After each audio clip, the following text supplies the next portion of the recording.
And welcome back to the Cover 3 podcast here on CBS Sports. That's Tom Fornelli. That's Danny Cannell. I'm Chip Patterson. Coming to you live at youtube.com/cover3 and all across the 24/7 Sports Facebook network. Thanks for hanging out. Smash that subscribe, smash the like, and come and join us in the chat. Already buzzing. It's a Thursday. We're going to be opening up the big old bag of mail, and we're going to be taking some live audience mailbag questions. One live audience mailbag question that was presented to us as we've been going through draft season. We had the quarterback draft, the pass catchers draft. We had the Oklahoma drill draft, the coach draft. They said, hey, what about the secondary? What about the DBs out there? And so as part of this mailbag episode, we're going to answer that question with, yes, the defensive back draft. We have not done it before. We will be drafting 3 cornerbacks. We'll be drafting 2 safeties. And it will be Tom, Danny, Chip, and then Bud and Jordan, Team BJ, riding again for the 2023 DB draft. But we begin with the news that we teased a little bit on Wednesday. On Wednesday night, we got the release of the SEC slate. Danny, what were the big takeaways from once we finally got to see, other than Oklahoma getting absolutely hosed, right? And that it was just like Oklahoma, they're regretting everything. I made a big mistake. All of the memes, like this is definitely, you want to go back to the Big 12, right? Yeah, no doubt. They're definitely going to have an uphill battle, and you're going to hear about it all the time too, how they got screwed over Texas. They definitely did get the harder road for sure. I think the thing is, like, you start looking at some of these matchups and it's all right. The biggest winner is the fans. Like, this is why the deal was made. This is why Greg Sankey had the foresight, say this is direction college football is going. You got marquee matchups. We had talked a little bit about Georgia, Bama facing each other. You could see a similar type situation where you get them 3 times, similar to what could happen with Ohio State, Michigan, end of season. At least this one will be spread out a little bit. So, yeah, I thought it was just the general overall excitement about the matchups, given Bama and Georgia, both pretty tough slates. LSU, a little bit of an easier slate of those. There's opportunity in there for some of these teams to make inroads, which if you were trying to follow an NFL mindset, which it's really hard to do without a draft and free agents in a salary cap, it's schedule tougher. I mean, they do that. They give the NFL teams that are coming off Super Bowl and better seasons a tough record. And it sure looks like they've tried to do that, at least early on, with what they've given Georgia and Bama to try to make it harder on them. And it allows some of the teams that are in that second tier to bump up to the first. Yeah. I mean, it's like, I agree. If you look at Oklahoma's schedule for 2024, it is rough. It's much rougher than what they were facing in the Big 12 generally, even when they're, doing the round robin. But like, that's just kind of the way it's going to work now in these 16-team leagues, where you've got it. You're going from leagues where you might have 2 to 3 very good teams to now you're having 2 big leagues that are going to have 4, 5 legit playoff contenders in them every single season. And you're not, now that you've gotten rid of divisions, whether it's the East is the most powerful or the West is the most powerful, you don't get to avoid the other one anymore because you're playing everybody. The divisions are gone. So it's just kind of the new reality for this. When you look at these 16-team leagues and there's no divisions, you're playing everybody. Every year you're going to have a tough schedule. Maybe you don't have to play Georgia this year, but you're going to have to play Alabama and LSU. Maybe you don't have to play Alabama, but you're going to have to play Georgia, and so on. And it's the same thing too. Like when I talked about this before the show, when the Big Ten schedule came out last week and they've got the 9 games, and I do think the SEC will be going to 9 games by 2025. But when you play that kind of schedule, like everybody in the Big Ten, when they saw their schedules for 2024, 2025, every single fan base was like, oh my God, this schedule is so hard. It's so much harder. Yeah, that is the point. Everybody's schedule is hard now. If you're a good team, you're going to have a hard time. If you're a bad team, you're going to have a hard time. That's kind of the purpose. And it creates great television matchups, which is really what is driving everything now to begin with. So it's an interesting schedule. It's weird because there is that kind of hypocrisy in that, just as a traditionalist, I've never really been a big fan of the realignment. Like, I'm not a big fan of Texas and Oklahoma joining the SEC. It's weird to me. But then you see the matchups that you're going to get, and it's like, oh, okay, yeah, no, I'll watch that game for sure. Yeah, thank you for doing this for me. So, yeah, it's going to be fun. It's going to be tough. And with the expansion to the 12-team playoff, kind of like what you're saying, Danny, you don't have to be as afraid to schedule Georgia and Alabama in the regular season, because no matter what, they're probably still going to both make the playoff no matter what happens in that game. So you can afford to take those chances. Whereas you definitely get the feeling when they were doing what they had been doing with the 12, 14-team leagues when they were both in separate divisions, they were kind of intentionally keeping those two away from each other so that way they could maybe get to the title game undefeated. The winner wins the league and the loser still gets to the playoff. Yeah, the Oklahoma schedule, for those who might not have gotten a chance to see it, they get Alabama, South Carolina, Tennessee at home. That is right. Those are only 3 because of the rotation with Texas, where it's a neutral site. Sometimes it's going to count as a home game for you, this being one of those years. Your road games are Auburn, LSU, Ole Miss, and Missouri. For my money, that is Oklahoma drawing the top 4 or 4 of the top 5 programs from the SEC West, which has been the tougher side of the division. You don't have a Mississippi State. You don't have an Arkansas. On the east side, you don't have a Vanderbilt. You do have a Missouri, but that is a very, very tough draw for the Sooners and a cold shower welcome to the SEC. Something that, Tom, you just touched on right there, and Danny as well. I saw that, David Ubben at The Athletic, he's a big fan of the show. He wrote a column in reaction to the schedule release that is, discusses kind of what you're talking about, where you're not a fan of realignment, but then you see the schedule and you're like, oh boy, I can't wait for that. You're kicking and screaming as college football is changing, and we're like, it's just run by TV. This is the worst. And now I'm like, I cannot wait to sit at home and watch these games on TV. Like, this is going to be incredible entertainment. This is going to be a competition at the highest level in college football. And like all of the weird, Greg Sankey Premier League kind of talk is like, I don't know. Kind of seems like you've got a Premier League right here. This is super fascinating to actually get a chance to see what the schedules are going to look like, because it is going to be, and man, they've beat us over the head and brainwashed us into talking about the SEC as a meat grinder. But that's a meat grinder, man. Those schedules are tough. Can we just, I want to make sure we don't fall into the trap, which everybody's going to do, which is, these schedules are so brutal, which they are because of historical brands of those helmets. They are, because there's no floor.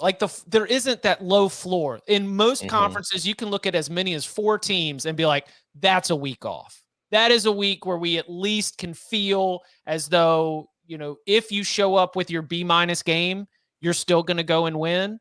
And I truly believe that is like the real strength of where the SEC is right now. It might not have always been that way. Sometimes they are propped up by tradition and brands and things like that. But right now, probably because of investment, and it's all a big circle there, I just don't think there's that many times where you can catch your breath. Yeah, but to Danny's point, too, I think what you're getting at is now we look at Texas and Oklahoma as like, ooh, big teams, like Tennessee, big game. Once this all starts, some of the teams that we look at as the big teams are going to be going 7-5. And it's going to be like, well, we will still, or at least SEC fans will still pretend that 7-5 team is really an 11-win team in any other league. Well, like Oklahoma, they're saying, oh, this thing is such a gauntlet. Like, it is. You got Bama, which is probably the one that you have to look at and you say, yep, no doubt, tough one. Every other team on there, like Tennessee's coming off a great year, but 3 years ago, it's like, we can win that game. Like, you start chalking up W's 2 years ago to a lot of these programs that Oklahoma's going to face. And like, how do you classify Auburn? Like, yeah, it sounds, Auburn, national. Like, is it? Ole Miss, another one who, limped into the final, finish of this season. Is that a tough one? It might be. Maybe Hugh Freeze is awesome, but maybe also they're struggling to figure things out and they're 4-8 at the end of the season. Like, I just think that's the thing I want to push back against, just automatically assuming, this is an SEC team. It's going to be the toughest out ever. There'll be some games that will be easier and comparable to other conferences. And I do think you start looking at some of the walkover games too. Now, I think that's probably what has changed the most. And with the investment that's come to a program like Vanderbilt, and Kentucky, the way they've raised their level, where you're not walking in as 4 touchdown favorites anymore to many of those. Right. You'll still be 10 points. You'll still be 10 point. And like, just to put my, my bud hat on and my bud pants for a little bit. I mean, it's a talent acquisition thing. The fact that we're looking at all these programs and they are pulling in rosters that, like, they may be 7-5, but they really might take that same roster into another conference and improve by 2 wins because they do have a level of talent thanks to recruiting in the transfer portal. Like, recruiting, obviously, on the side, like Texas, Oklahoma, recruiting at a high level right now. Ole Miss is more portal based, but they are bringing in really good additions through the transfer portal to be able to beef up that roster with the portal king that is Lane Kiffin. So that's my sense, is that even a Missouri, which is in the bottom half of the conference, undoubtedly, they're recruiting at like a top 25, top 30 level. And that's near the bottom of the SEC. But then in the national perspective, it's still going to be more talent than some of the other programs around the country. I do wonder how much that might change, though. Like if you start losing, how long can you get people to come play for you? Mm-hmm. Yeah, that's the era of NIL where it helps them. Losing, they'll be able to come there because they have deeper pockets. And they're still getting stipends, too. Like, they still get the most money as well. Yeah, because I think that's going to be the thing that we see with, like, the Big Ten and the SEC in this new era is with NIL, with the amount of money that they will be getting compared to other conferences. Like, like you were saying with Mizzou, I don't know if a top 30 recruiting class, if you're an SEC or a Big Ten team, is going to mean a damn thing for you. It's probably going to mean you're going 4-8. It's exciting, though, right? I mean, Danny, the perspective is good. Okay, all right, good. Definitely. All right, just making sure you're not coming full blaze. Like, no. DK on fire. Not impressed. All right. But yes, over at CBSSports.com, we've got a full breakdown of everyone's schedule. Barrett Sallee chimed in with some of the biggest takeaways as well. So go and check that out if you haven't gotten a chance to see what the 2024 slate is going to look like for the 16-team SEC. Coming up on the other side, the listeners asked, we're going to deliver here on a Thursday, the first ever Cover 3 secondary defensive back draft. Next. Someone hunted a hunter. This is the work of a serial killer. Think he thinks he can do a cop's job? Drop your weapon! Stand down! No one trusts a lone man in a while. Joe Pickett Season 2 is now streaming on Paramount Plus. Use promo code Pickett for 1 month free trial. Credit card required. Terms apply. Back here on the Cover 3 podcast, welcoming Who's that? The iconic producer Jordan, who is representing Team BJ here in the draft. I've been using a random number generator to create the draft order for all of these drafts. 1 through 4 lined up with our names in alphabetical order. And dadgummit, we finally got a 4. Tom getting the first overall pick. The 4 came first. So Tom is going to be in the 1 spot, Danny in the 2, Chip in the 3, and Bud Jordan, Team BJ in the 4. We are doing 3 cornerbacks, 2 safeties, 5 rounds here. Tom, why don't you get things started? I did not want the first pick in this draft, so thank you for that. There are some names, like I will start by saying, of all the positions on the field, this is probably the one I am the weakest at when it comes to evaluating them. I never played any of these positions. You can't really see any of these positions when you're watching on TV, so it's kind of hard for me to actually know what the hell I'm talking about. But there are some guys that I think when you look at mock drafts and these lists for best guys, blah, blah, blah, that I like them, but I don't know if they would go in the mock drafts or in the actual draft where these mocks have them. And I feel like there's pressure to take these guys with the number 1 pick. I'm not going to do it. I'm wearing this hat for a reason, folks. I've got the first pick, and with that pick, I am taking the best cornerback in the country. You haven't seen him yet for the most part, but you'll see a lot of him this year. Give me Travis Hunter, Colorado corner. Oh, wow. We get the applause. Well, because it's the first ever player to be drafted in 2 different Cover 3 drafts. He's a Cover 3 draft Hall of Famer already. Yeah, he was drafted in the pass catchers draft, and now he's drafted here in the DB draft. Why isn't he showing up on some of the draft? Because I had him on my list, but he was not on the 2024 NFL draft.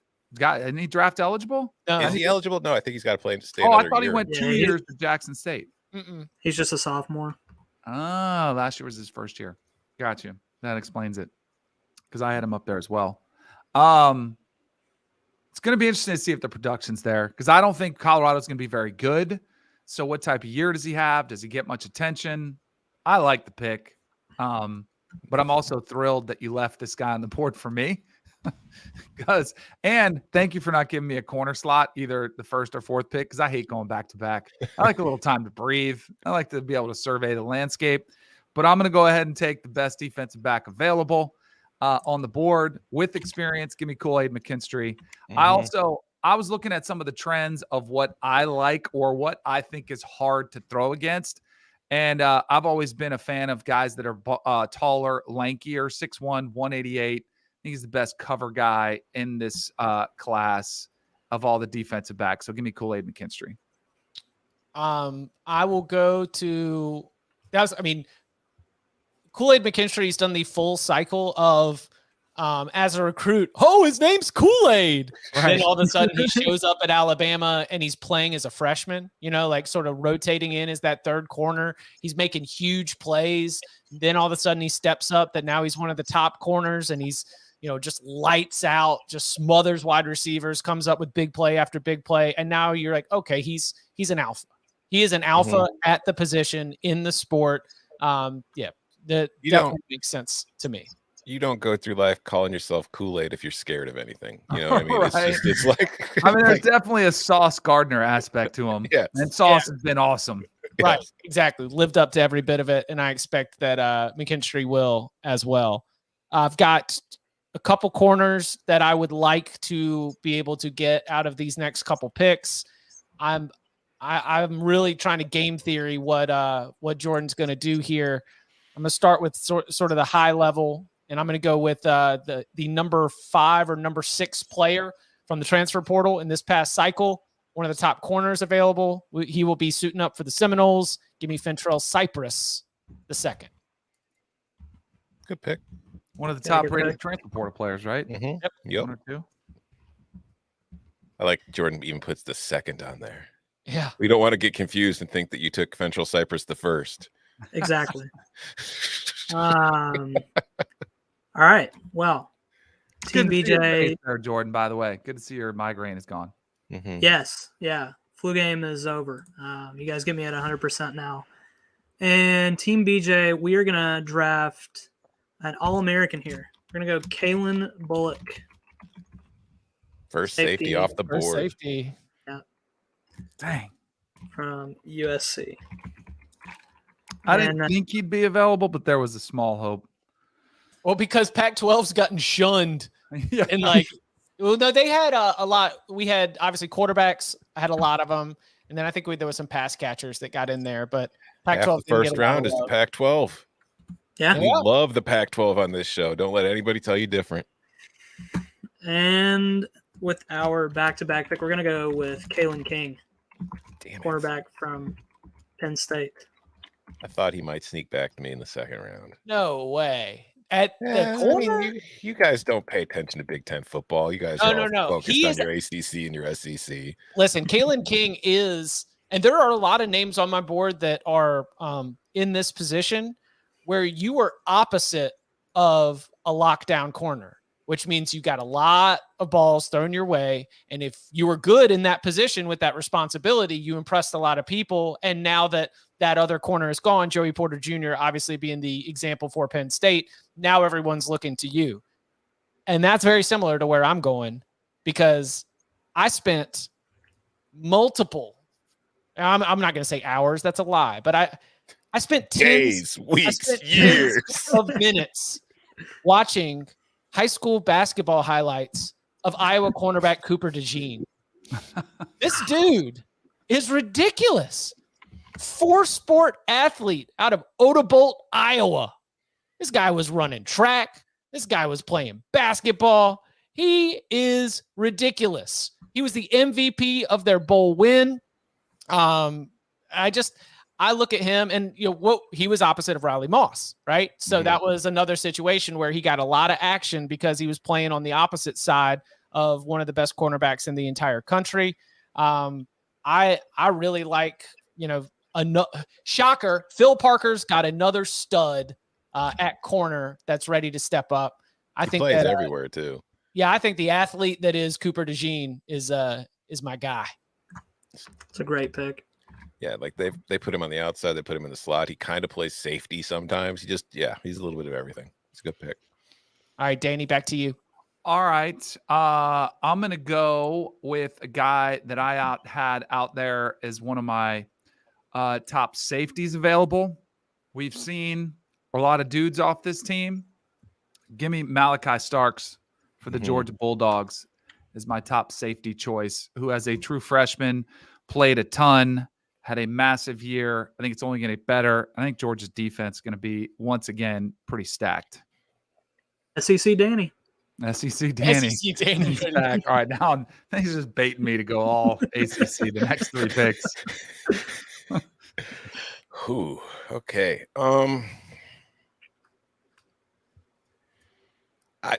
Two of my top 4 corners are still on the board.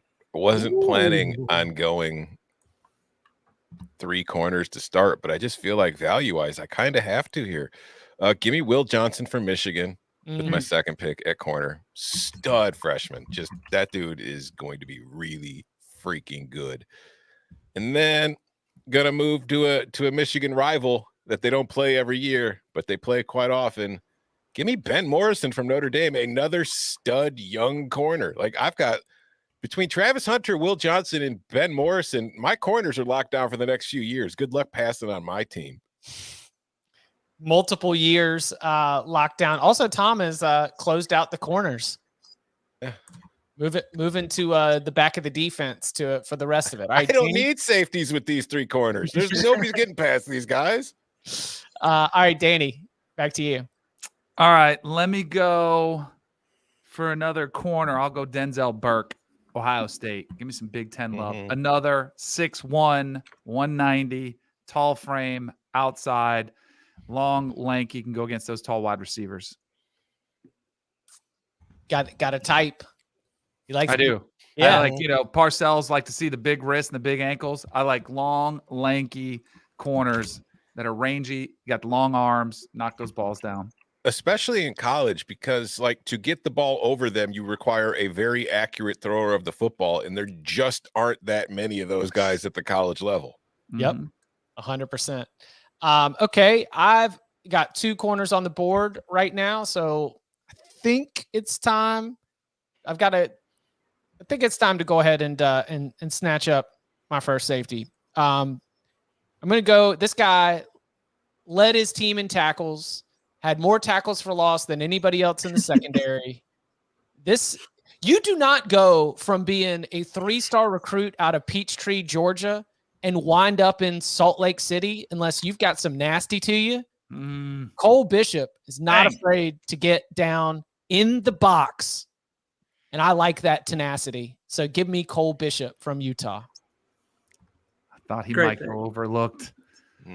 Good pick. Good pick. Good pick. Okay. Team BJ, we're going back to the SEC. We're going to take Javon Bullard from Georgia. Okay. Cool. Maybe I should have taken a safety.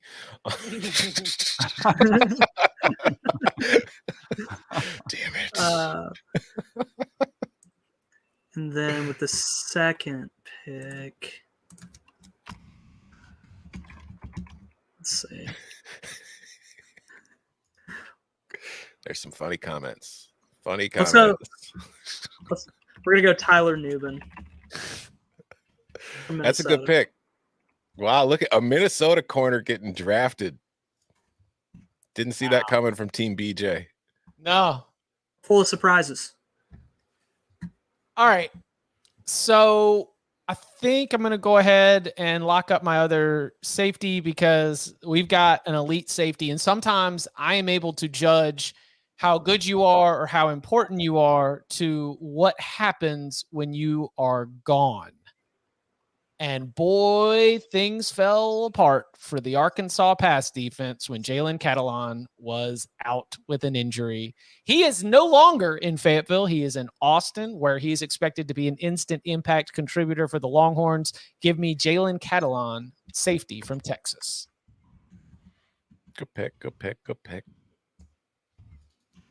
Crossing off a lot of these names that I had that are as well. All right. I'm sticking with the theme. We can take some 5-on-5 against all yous if we want to take this thing out on the basketball court. I'm going to go with safety James Williams, Miami, 6'5", 224. Reminds me of Derwin James, like a tall, rangy, covers a lot of ground, not afraid to get physical up in the middle. But I love the frame, 6'5", 224. Let's go. Manny, he almost saved Manny Diaz's job. Yeah. When Manny Diaz got on the hot seat and he said, forget it, I'm just going to play all the freshmen. It was like Leonard Taylor, another name that we've talked about out here, James Williams, like all those guys have been out there playing a lot for the Canes. I'm a big James Williams fan as well. All right. So I need to take two safeties here. I will start by taking from College Station, the Texas A&M Aggies. Give me Damani Richardson. Led the team in tackles last year.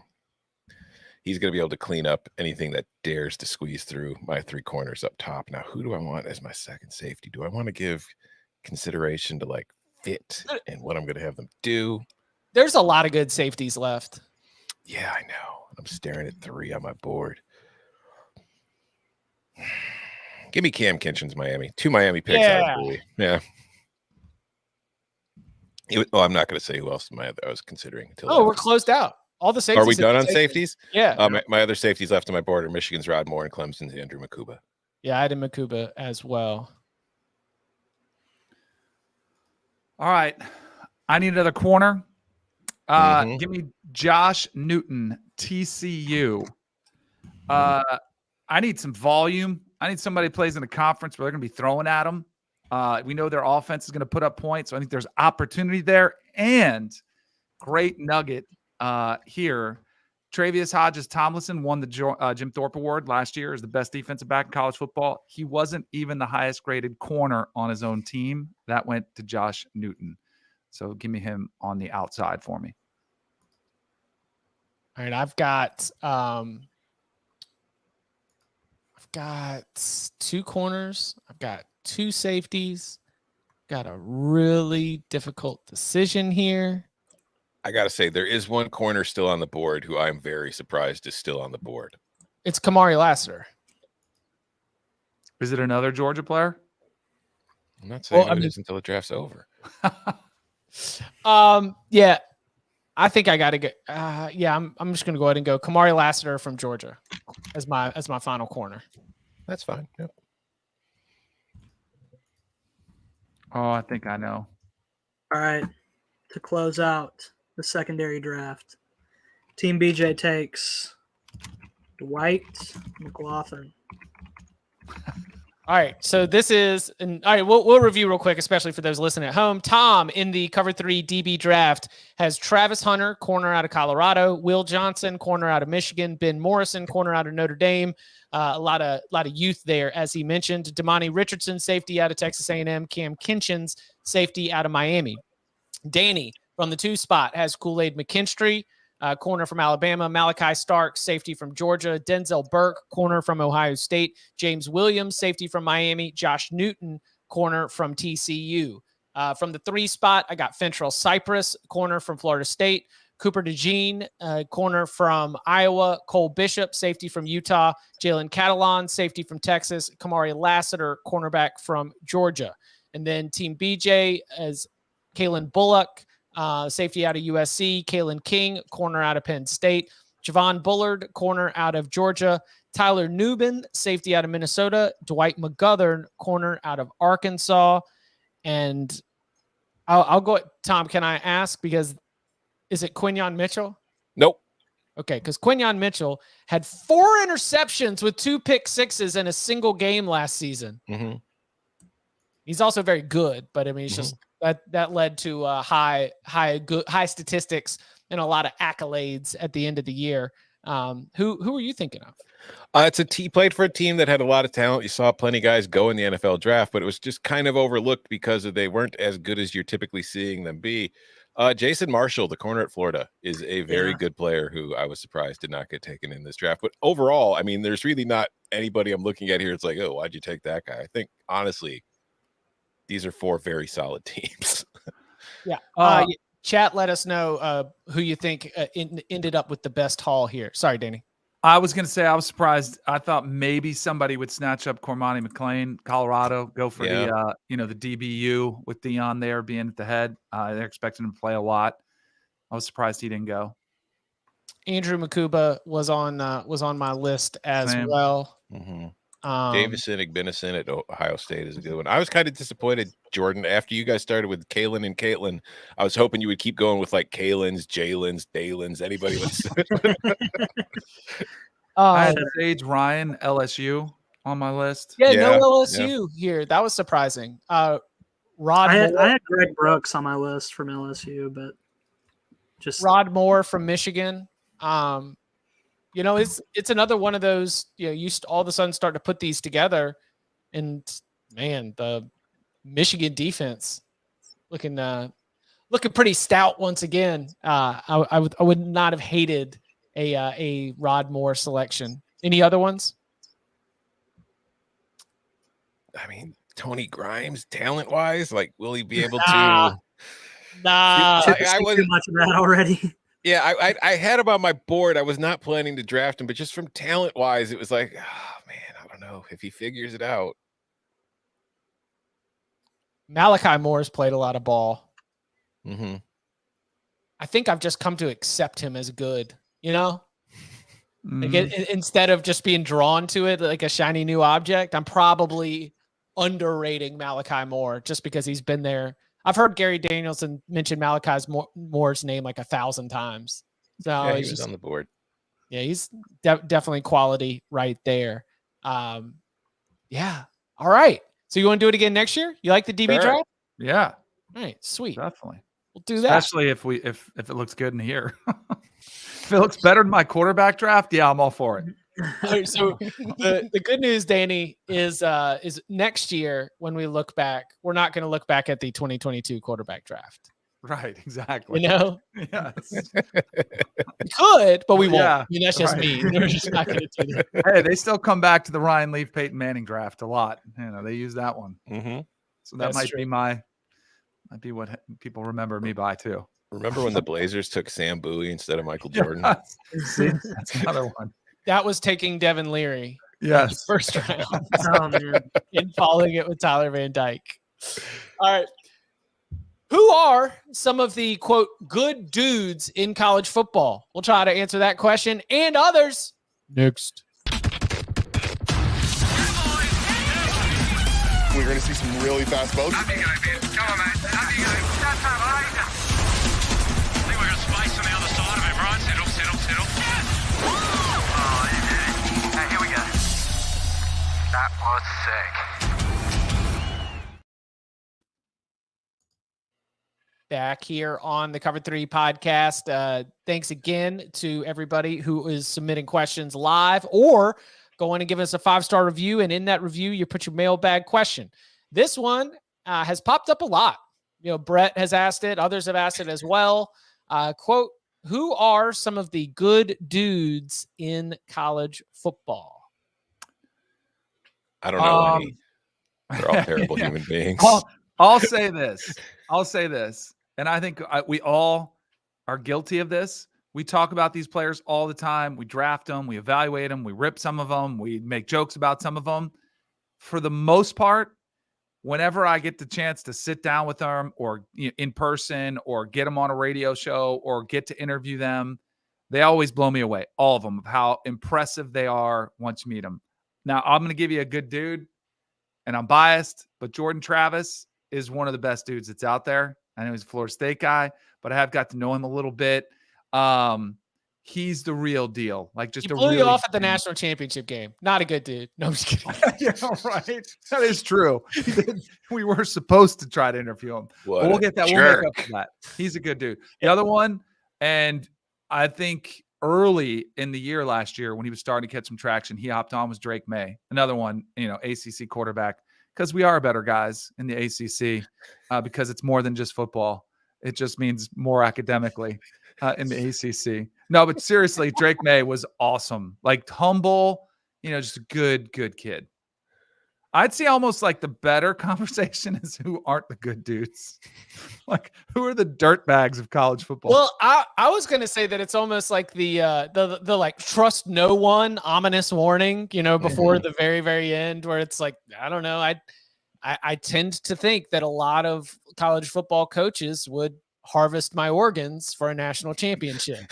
Like I just, no matter what I get from a coach that may seem like a good dude, I am inclined to have a healthy amount of skepticism. And some of that is from, having my fairy tale crushed, time and time again, story after story where you thought someone was awesome and then you just kind of find out that it isn't that way. And especially in this hyper competitive world where you consider the hours, the dedication, the pressure and intensity of being in big time college football, it's almost like you kind of have to be a little bit broken, right? I mean, it's very difficult to be at the highest level of this game and not have some wire. I mean, it benefits you, but not have some wires plugged into different sockets. But I would say, I don't know, Tom, do you have any names that you want to shout out here?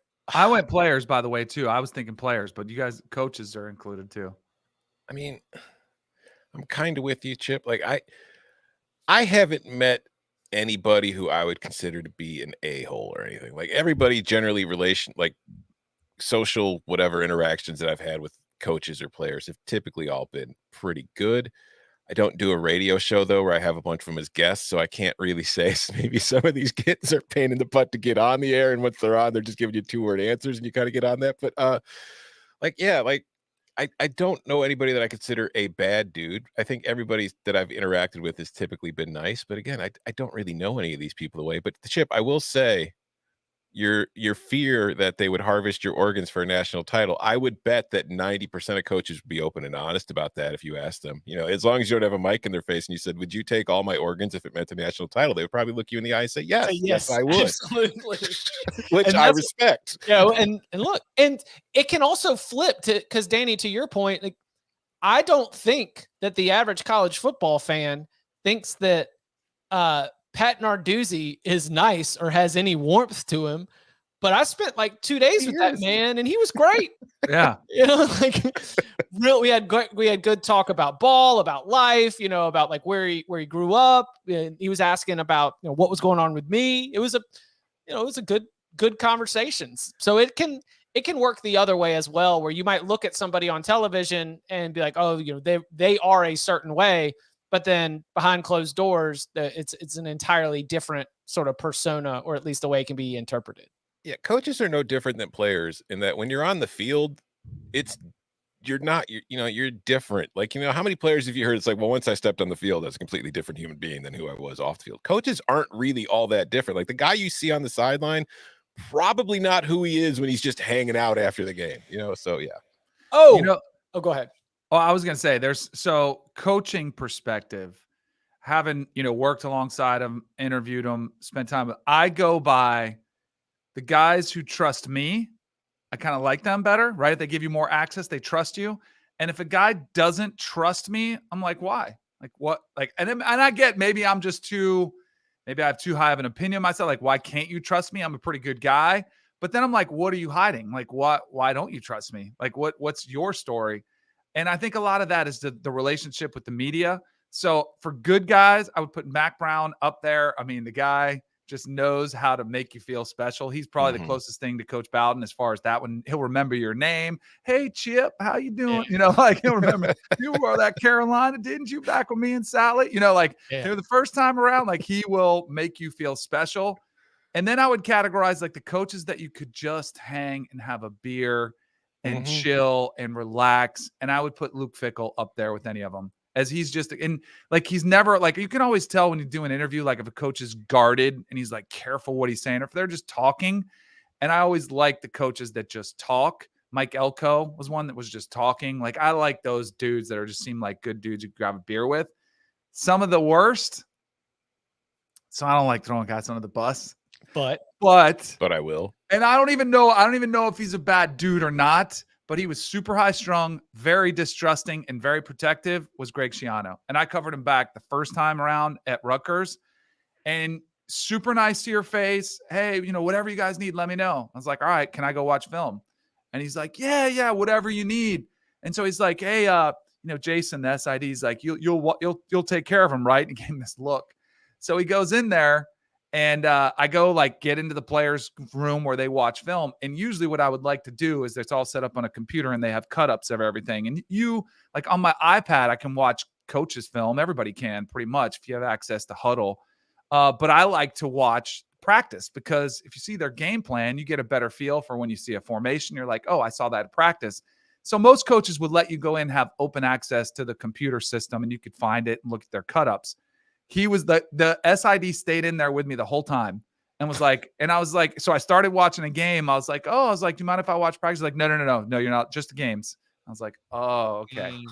The other one, and this guy I don't feel as bad, was Todd Graham. When he was at Pitt, I just felt like the dude was a used car salesman. And it started off, we walked into his office and there was a Bible open on the like the desk, like right on display. Oh, like it wasn't on display. You interrupted my daily Bible reading. So I asked him, because I played for Coach Bowden, who was legit, and he was more of a preacher than a coach. So I was like, you got your Bible there? It's like, yeah, I'm reading it this morning. Like, it was right there. And it just happens to be the place where he meets with the parents. It was very much a calculated placement. And I was just like, it kind of rubbed me the wrong way. And then that was before he texted him he was leaving, and before he's been, kind of ousted everywhere he's been. I was like, oh, it makes sense. Yeah. It didn't fly. It did not stick. It did not last very long. All right, let's see. This question comes from Jason. With your coach's draft, if Todd Monkey was still at Georgia, would you have taken him over any of your OC choices? Not mine. I would have had him for consideration. Mm-hmm. But if you remember the red flag thing that we talked about when we did him, was like a coordinator with a new quarterback. Like, the uncertainty at quarterback would have me concerned. I would, and it was from a takeaway that Kirby was Kirby was promoting his guy, but he was like, the work that Todd has done with Stetson is incredible. He's like, we run an NFL offense, and like Stetson's growth in terms of being able to handle it, understand it, being able to convey the information, communication, all those things. That's I would not take. How about this? If Todd Monkey was still around, I would not have taken him over Brian Hartline, who I took in the second round, but I would have taken him over Alex Atkins from Florida State. Yeah, I would have had him on my board. I wouldn't have taken him over Garrett Riley, who I took. The only rule I had, though, going into that draft was I love Andy Ludwig, but I didn't have him on my board this year because I'd taken him each of the last 2 years. So it's just like, I'm not going to take him for a third straight year as my OC. I want to freshen it up a little bit. That was really the only rule I had on my board. Yeah. Okay, let's go. What's some of the best coaches' quotes or rants that we've had over the years? Quote, and this from Will, born on third base. I'm a man, I'm 40, are ones that come to mind. Love the pod. RIP Barton, roll Tide. It's not really what you're looking for, but there has never been an angry "I" from Nick Saban that just hasn't hit me right in the heart, like that I just love every single time. Like when he gets mad and he's saying that every third word, it takes me over the edge. I adore it. And you come in here, and you're not listening to me, Yeah. That's a good one. Was it John L. Smith who had the smile when he was? Get your piss hot. John L. Smith, get your piss hot. That's one of them. That was one. What was the Dan Hawkins one when he was at Colorado? It's not intramurals out there. Yeah, it ain't intramural football, brother. Like he's their brother. Like he had a very heel WWE. Hulk Hogan. Come on, brother. Yeah. That's pretty solid right there. The Roy bus is good. Oh, Dabo. Yeah. Little old Clemson. That was like a mantra all season too, that he kind of used as.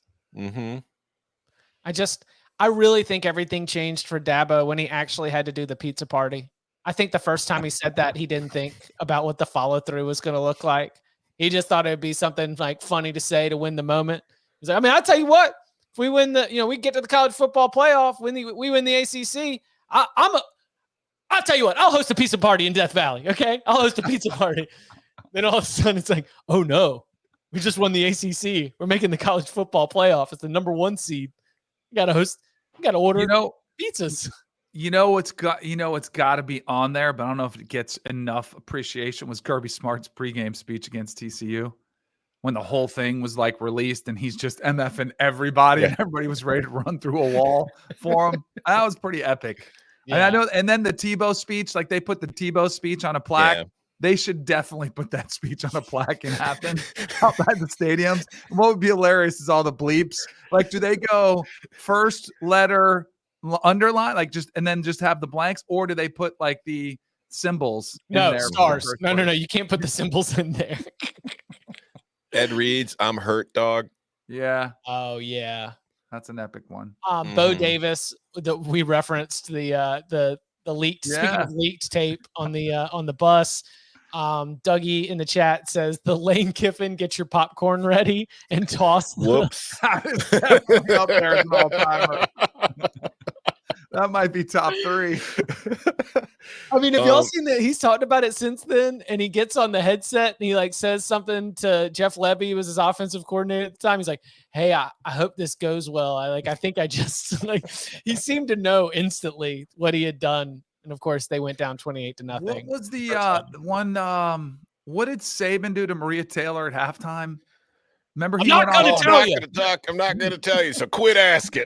Yeah, that was a good Saban rant right there. And poor Maria Taylor's just standing there like, wait, I'm just trying to do my job. I'm just doing my job here. Jesus, I ain't gonna tell you. So quit asking. Quit asking. There was probably some ites in there. There was definitely an ite in there. Anytime a coach says they aren't leaving 2 days before they leave, that always hits. Lincoln, that's the most recent Hall of Fame. Listen, I am not going to LSU, okay? You guys are being irresponsible. See you guys never. Bye.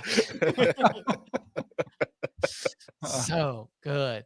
All right, let's go. Oklahoma fans wanted him gone anyway. Oh yeah, for Yeah, sure. of course. Killing the program. 100%. Dragging them down. All right. This question comes from Kyle. Who is the worst quarterback that you'd consider national championship caliber? So who's Carson got the worst? Beck? Ooh. Because we haven't seen him. Yeah. Yeah. Chip, you said before the show we discussed this. You said Jalen Milroe. I think Jalen that's Milroe. a really solid answer because I think this is really just like who's a great team that doesn't have a 5-star stud QB. And that's really what it is, because you need to. Carson Beck and Milroe were both 4 stars coming out of high school. What was Drew Pine? Well, Arizona State's not winning the national. Oh, what I'm the wrong guy. Oh, Tyler Buckner. Tyler Buckner. That's what I was thinking. Yeah. Here's another kind of like pivot on this question. Cam Newton won a national title on a team that didn't have any other really NFL players on the offense. Is that still possible today? Is there a quarterback you think who could be good enough to lead a team that's not full of a bunch of 5-star players to a national title in this era? Drake May. If I didn't see the last 3 games, I'd have been all in on this answer. But he did come back to earth a little bit in the last 3 games, maybe 4. But I think he is he was that special up to that point. They also might have NFL talent too, though. They might. Josh Downs was drafted. Yeah, but I think that like it's become so consolidated, the 5-star kind of talent, that I don't know. I just don't see, I don't think that 2010 Auburn team can happen again.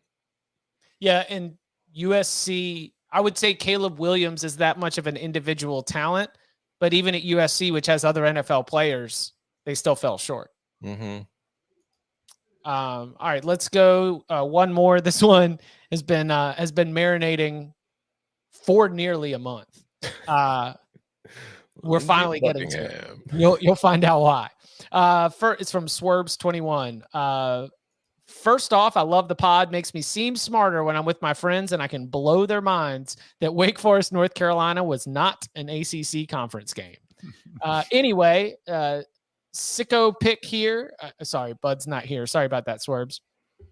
I always do predictions for every Power 5 and Group of 5 program. I noticed the win total for New Mexico State was 5.5 at Caesars.